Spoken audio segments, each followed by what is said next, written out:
Hello students, paper number 502 unit number 2 એના lecture number 3માં આપ સૌનું સ્વાગત છે. ઓકે, આના પહેલાં આપણે લેક્ચર 1 અને 2માં 3 ક્વેશ્ચનની ચર્ચા કરેલી છે. આજનો આપણો ક્વેશ્ચન છે ડેન્સિટી ઓફ સ્ટેટ્સ. ઓકે, એને ગુજરાતીમાં કહેવામાં આવે છે અવસ્થા ઘનતા. અવસ્થા ઘનતા. તો તમારે ઘણીવાર ક્વેશ્ચન પૂછાય છે કે ભાઈ ડેન્સિટી ઓફ સ્ટેટ સમજાવો અથવા તો ઇલેક્ટ્રોનને અવસ્થા ઘનતા સમજાવો. ઓકે, તો એના વિશે આપણે આજે ચર્ચા કરીશું. તો સૌથી પહેલાં આપણે એની ડેફિનેશન જોઈએ કે ભાઈ ડેન્સિટી ઓફ સ્ટેટ્સ એટલે શું અથવા તો અવસ્થા ઘનતા એટલે શું. તો એની ડેફિનેશન એવી છે કે એકમ કદમાં આવેલા સ્તરોની સંખ્યાને ડેન્સિટી ઓફ સ્ટેટ્સ કહે છે. અથવા તો હું એમ પણ કહી શકું કે એક યુનિટમાં આવેલા એનર્જી લેવલની સંખ્યાને શું કહેવામાં આવે છે? Density of states. ઓકે, હું તમને એક એક્ઝામ્પલ આપીને સમજાવું છું. માની લો કે મારી પાસે આ કોઈ એક સ્કેલ છે. ઓકે, 0 થી લઈને 5. બરાબર. તો હવે આ 0 થી 5 એ તો શું દર્શાવે છે? એની એક રેન્જ દર્શાવે છે. બરાબર. પણ પછી એની અંદર હું ડ્રો કરું છું 1, 2, 3 and 4. તો આ જે છે આ શું છે? એક યુનિટ છે. ઓકે, તો આ યુનિટની અંદર આવેલા એનર્જી લેવલ્સની જે સંખ્યા છે એને આપણે શું કહીએ છીએ? Density of state. ઓકે, તો તમારે એની ડેફિનેશન લખવી હોય તો લખી શકો કે એક યુનિટમાં આવેલા એનર્જી લેવલ્સની સંખ્યાને શું કહેવામાં આવે છે? Density of state. ઓકે, ફરીથી રિપીટ કરું છું કે આ 0 થી 5 એ તો શું છે? એક આખી એની રેન્જ છે. ઓકે, એની અંદર આ જે અહીંયા 1 છે તો આટલો એક આખો શું થશે? એનો એક યુનિટ થશે. તો આ એક યુનિટની અંદર આવેલા એનર્જી લેવલની સંખ્યાને, કેટલા એનર્જી લેવલ્સ આ એક યુનિટની અંદર આવેલા છે એની સંખ્યાને આપણે શું કહીએ છીએ? Density of state. માની લો કે આ પેન છે. ઓકે, તો અહીંયાથી અહીંયા આટલી તો એની એક શું થશે? રેન્જ થશે. પણ એ રેન્જની અંદર આવેલો આટલો એક કોઈ યુનિટ છે. એ યુનિટની અંદર કેટલા એનર્જી લેવલ્સ આવેલા છે એ એનર્જી લેવલ્સની સંખ્યાને આપણે શું કહીએ છીએ? Density of state. ઓકે, તો આના અગાઉના લેક્ચરમાં આપણે એક વાત કરેલી હતી ફર્મી લેવલ અને ફર્મી એનર્જી. ઓકે, એની અંદર મેં એક આવી ફિગર તમને સમજાવેલી કે આ શું છે? એક 0 કેલ્વિન તાપમાને એક મેટલનું ઓબ્ઝર્વેશન કરેલું છે અને એની અંદર અહીંયા એક આપણને લેવલ જોવા મળતું હતું. ઓકે, એ લેવલની ઉપર જેટલા પણ એનર્જી લેવલ્સ હતા એ બધા કેવા હતા? કમ્પ્લીટલી અનફિલ હતા. ઓકે, મતલબ કે ખાલી હતા. અને એ લેવલની નીચેના જેટલા પણ એનર્જી લેવલ્સ હતા એ બધા જ એનર્જી લેવલ્સ 1 ઇલેક્ટ્રોન દ્વારા કમ્પ્લીટલી કેવા હતા? ફિલ હતા. ઓકે, તો આ એનર્જી લેવલ્સ જેટલા પણ છે એ એનર્જી લેવલ્સના એક યુનિટની અંદર કેટલા એનર્જી લેવલ્સ રહેલા છે એ એનર્જી લેવલ્સની સંખ્યાને આપણે શું કહીએ છીએ? Density of state. ઓકે, તો એ વખતે આપણે તરંગ સદિશ કેની પણ ચર્ચા કરેલી હતી. ઓકે, કે આપણને આવું કંઈક ઇક્વેશન મળતું હતું કે k² = kx² + ky² + kz². Okay, કે શું છે? તરંગ સદિશ છે. x દિશાનું તરંગ સદિશ, y દિશાનું અને z દિશાનું. એની અંદર તરંગ સદિશ કેની વેલ્યુ પણ આપણે આવી કંઈક મૂકી હતી કે π/l × nx. જો kx ની વેલ્યુ મૂકવી હોય તો π/l × nx મૂકતા હતા. ઓકે, તો એ વેલ્યુ આપણે ધારો કે આની અંદર મૂકીએ તો આપણને મળશે π/l² કૌંસની અંદર nx² + ny² + nz². ઓકે, તો અહીંયા kx, ky, kz શું છે? તરંગ સદિશ કે છે. ઓકે, હવે અહીંયા જે આપણી પાસે એનર્જી લેવલ્સની જે રેન્જ હતી એ કઈ હતી? E to E + dV. જેમ અહીંયા રેન્જ છે કેટલી છે? 0 થી 5 છે. પણ આપણે તો શું શોધવું છે કે આ 1 યુનિટની અંદર કેટલા એનર્જી લેવલ્સ રહેલા છે એ સંખ્યા આપણે શોધવી છે. તો અહીંયા પણ આપણે રેન્જ જે છે એ કેટલી છે? E to E + D. આ રેન્જ છે. પણ આ રેન્જના એક યુનિટની અંદર કેટલા એનર્જી લેવલ્સ રહેલા છે એની સંખ્યાને આપણે શું કહીએ છીએ? અવસ્થા ઘનતા અથવા તો ડેન્સિટી ઓફ સ્ટેટ. હવે જો હું તરંગ સદિશ kx, ky અને kz ને જો 3 ડાયમેન્શનલમાં બતાવું, ઓકે, તો આપણે એને આવી રીતે ડ્રો કરી શકીએ છીએ. ઓકે, આ kx છે, આ ky છે અને આ KZ છે. ઓકે, હવે અહીંયા આપણી પાસે એનર્જીની રેન્જની કેટલી છે E2 E પ્લસ ડી. તો માની લો કે અહીંયા હું એની રેન્જ ડ્રો કરું છું. માની લો કે આ E છે. ઓકે, અને આ રેન્જ એની છે E પ્લસ ડી ની રેન્જ. ઓકે, તો આના માટેનો તરંગ સદિશ તમને ધારો કે K મળતો હોય તો અહીંયાનો તરંગ સદિશ શું મળશે તમને? K plus DK. ઓકે, તો ઓબ્વિયસલી આટલો જે આ ભાગ મળે છે એ તમને કેટલો મળશે? DK જેટલો ભાગ તમને મળે છે. ઓકે, આપણે અહીંયા જે રેન્જ લીધી છે એ જ રેન્જ મેં અહીંયા લીધી છે, એક E અને E પ્લસ ડી. આ E પ્લસ E રેન્જની અંદર એના એક યુનિટની અંદર કેટલા એનર્જી લેવલ્સ રહેલા છે એ સંખ્યા તમારે શોધવી છે. ઓકે, જો આપણે ધારી લઈએ કે એના બે સ્તરો વચ્ચેની સંખ્યા અથવા તો બે એનર્જી લેવલ્સ વચ્ચેની જે સંખ્યા છે એ માની લો કે હોય π/L. ઓકે, તો હવે આ જે તરંગ સદિશ માની લો કે KX, KY અને KZ છે જે આપણે અહીંયા ડ્રો કરી છે, KX, KY અને KZ. આની ઉપર જો હું K રેડિયસ વાળું કોઈ સ્ફિયર વિચારું, બરાબર, એનું રેડિયસ એની ત્રિજ્યા કેટલી છે? K જેટલી છે. ઓકે, જો આની ઉપર હું K રેડિયસ વાળું કોઈ સ્ફિયર વિચારું તો એનું વોલ્યુમ આપણને કેટલું મળશે? તો વોલ્યુમ ઓફ ધ સ્ફિયર, આજે આપણે સ્ફિયર વિચાર્યું છે એનું વોલ્યુમ આપણને કેટલું મળશે? વોલ્યુમ ઓફ ધ સ્ફિયર, સ્ફિયરનું વોલ્યુમ આપણને ખબર છે કે V = 4/3 πr3, પણ અહીંયા રેડિયસ કેટલી છે? K છે, તો આપણને શું મળશે? πKq. ઓકે, હવે જો હું આનું ડેરિવેશન લઉં તો તમને શું મળશે? dV = 4/3 π. Okay, 3k² × dk. Clear? Okay, તો હવે આપણે આને વ્યવસ્થિત કરવું હોય તો કરી શકીએ. 3 3 કેન્સલ, તો તમને શું મળશે? 4πk² × dk.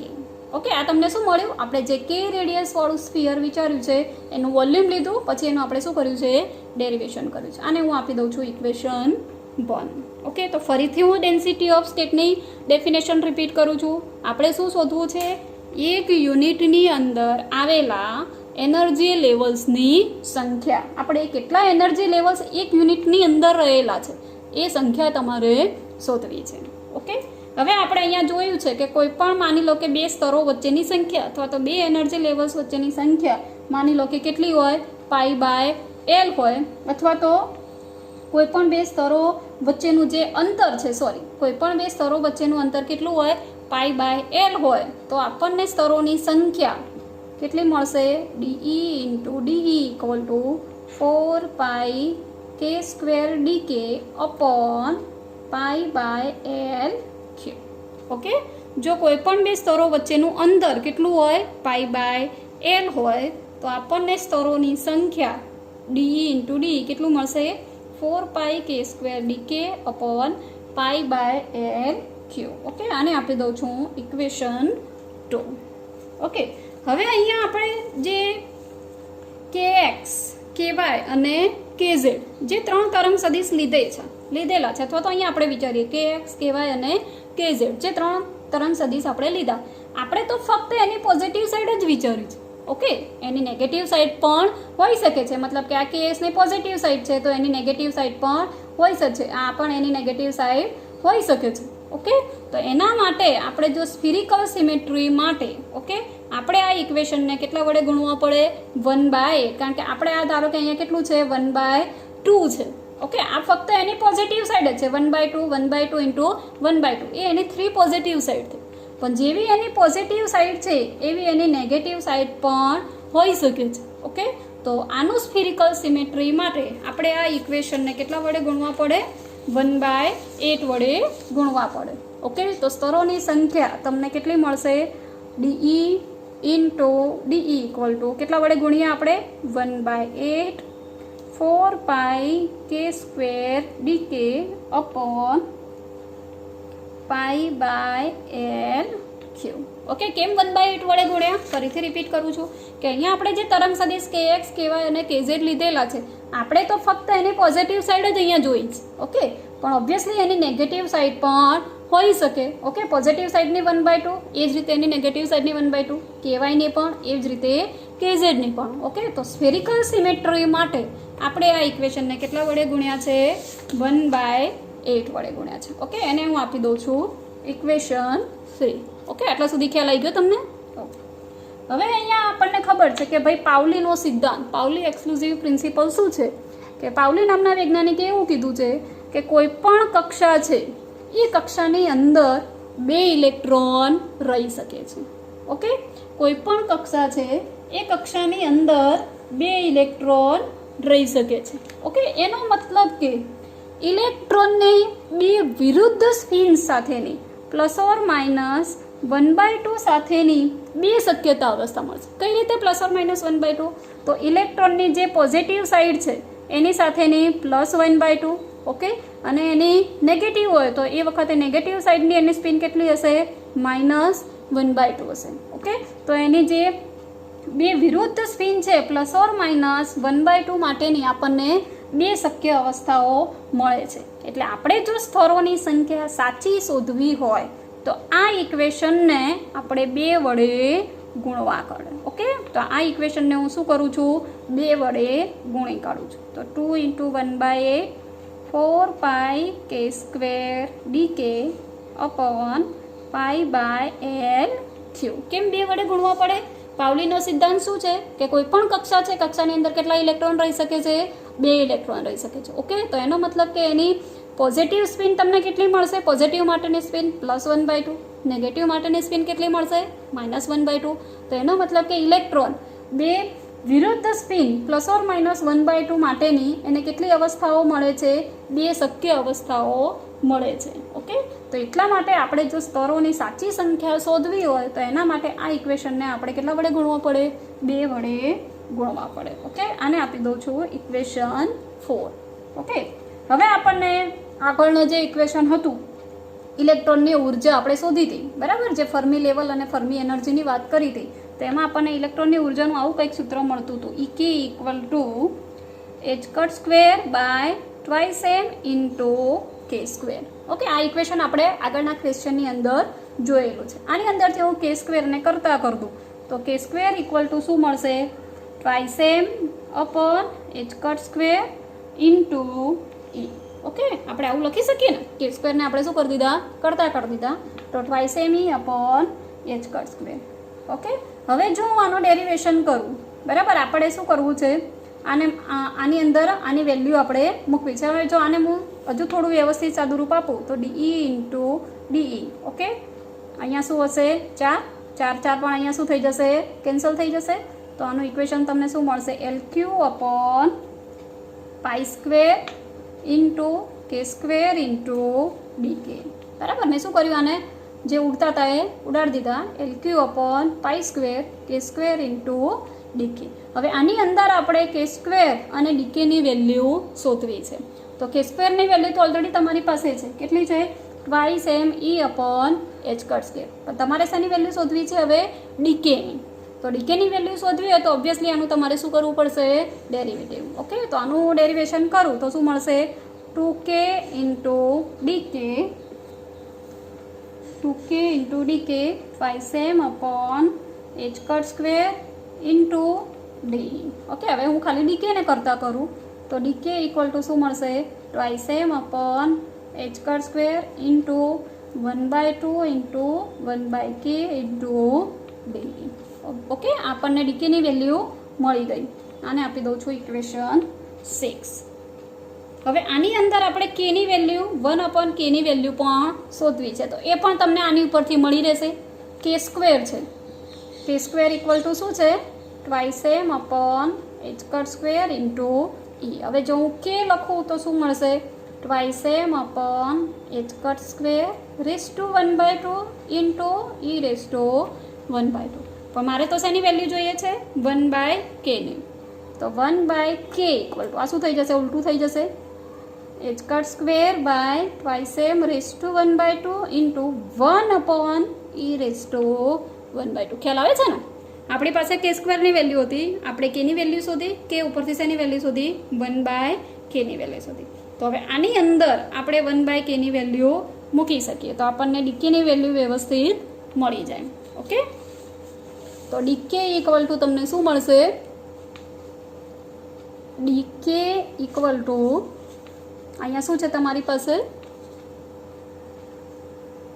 ટ્વાઇસ એમ upon H cut square into 1/2 1 કેની જગ્યાએ આપણે જે શોધીએ વેલ્યુ મૂકી દઈએ H cut square by twice M raise to 1/2 into 1 e raise to 1/2 into D E. Okay, આપણે શેની વેલ્યુ મૂકી આની અંદર 1 કેની જે વેલ્યુ આપણે શોધી આ 1 કેની વેલ્યુ શેની અંદર મૂકી દીધી ડીકેની અંદર. ઓકે, હવે આપણે એનું ધારો કે સોલ્યુશન આપીએ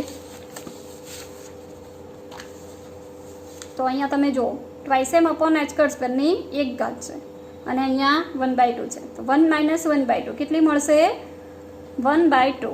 તો D K equal to twice M upon H cut square raise to 1/2 into 1/2. Okay, E raise to 1/2. Okay, અહીંયા શું મળશે 1 e raise to 1/2 into D. આ તમને શેની વેલ્યુ મળે છે ડીકેની વેલ્યુ મળે છે. હવે આ ડીકેની વેલ્યુને આપણે આપણા મેઇન ઇક્વેશનની અંદર મૂકી દઈએ D upon D equal to L q upon pi square કે સ્ક્વેર ઇન્ટુ ડીકે. તો આની અંદર આપણે વેલ્યુ મૂકીએ તો તમને સાચી સ્તરોની સંખ્યા okay l q upon pi square k સ્ક્વેરની વેલ્યુ એ તો ઓલરેડી આપણી પાસે છે. Okay, twice m e upon H cut square જે આપણી પાસે છે જ. તો l q upon pi square into twice m e upon H cut square into ડીકેની વેલ્યુ જે આપણે હમણાં શોધી. ઓકે, એને હું 1/2 આગળ લઈ દઈ છું. અહીંયા twice M upon H cut square raise to 1/2 1 e raise to 1/2 into T. Okay, આ 2 ને હું આગળ લઈ દઉં છું તો શું લખાશે L Q by 2 pi square. હવે અહીંયા તમે જુઓ આ શું છે ટ્વાઇસ એમ અપોન એચ કટ સ્ક્વેરની 1 ઘાત ટ્વાઇસ એમ upon H cut square 1/2 1 plus 1/2 કેટલા થશે 3/2. ઓકે, તો twice M upon H cut square raise to 3/2 ખબર પડે ને. આ એની 1 ઘાત છે આ 1/2 છે 1 પ્લસ 1/2 તો 3/2. ઓકે, આ 2 તો આપણે આગળ લઈ ગયા છીએ. હવે આ ઈની 1 ઘાત છે ભાગ્યા ઈ રેસ ટુ 1/2 કેટલી વધશે ઈ raise to 1/2 into D. Okay, આ ઈની 1 અપોન 1/2 એટલે 1/2 ઘાત. ઓકે, હવે જો એલ ક્યુ ઇક્વલ ટુ વી મૂકું તો સ્તરોની સંખ્યા ડીઈ ઇન્ટુ ડી તમને શું મળશે V upon 2 pi square twice M upon H cut square raise to 3/2 into E raise to 1/2. Okay, into D D D બંને સાઈડથી શું થઈ જશે કેન્સલ. આ વીને હું આની નીચે લઈ દઉં છું તો D E upon V 1 upon 2 pi square twice M upon H cut square raise to 3/2 E raise to 1/2. Okay, આ શું ગણાશે એકમ કદ દીઠ સ્તરોની સંખ્યા જેને આપણે શું કહીએ છીએ ડેન્સિટી ઓફ સ્ટેટ. ઓકે, એક યુનિટની અંદર અથવા તો એકમ કદમાં આવેલા સ્તરોની સંખ્યાને શું કહેવામાં આવે છે ડેન્સિટી ઓફ સ્ટેટ. તો આપણને જે ઇક્વેશન મળ્યું એ શેનું દર્શાવે છે એકમ કદ સ્તરોની સંખ્યા એટલે કે ડેન્સિટી ઓફ સ્ટેટનું ઇક્વેશન દર્શાવે છે. ઓકે, આ ઇક્વેશન તમારે યાદ રાખવું પડશે કારણ કે આના પછીના જે ઇક્વેશન છે એની અંદર ડાયરેક્ટલી આપણે આ ઇક્વેશનનો યુઝ કરીશું. ઓકે, તો આઈ હોપ તમને ખ્યાલ આવી ગયો આપણે શું શોધ્યું છે ડેન્સિટી ઓફ સ્ટેટ. ફરીથી એની ડેફિનેશન એકવાર રિપીટ કરું છું કે એક યુનિટમાં આવેલા એનર્જી લેવલની સંખ્યાને શું કહેવામાં આવે છે ડેન્સિટી ઓફ સ્ટેટ. ઓકે, અથવા તો આપણે એવું કહી શકીએ કે એકમ કદમાં આવેલા સ્તરોની સંખ્યા. તો આપણે અહીંયા વી નીચે છે તો ઓબ્વિયસલી કહી શકીએ કે એકમ કદ દીઠ સ્તરોની સંખ્યાને શું કહેવામાં આવે છે density of state. Okay, thank you.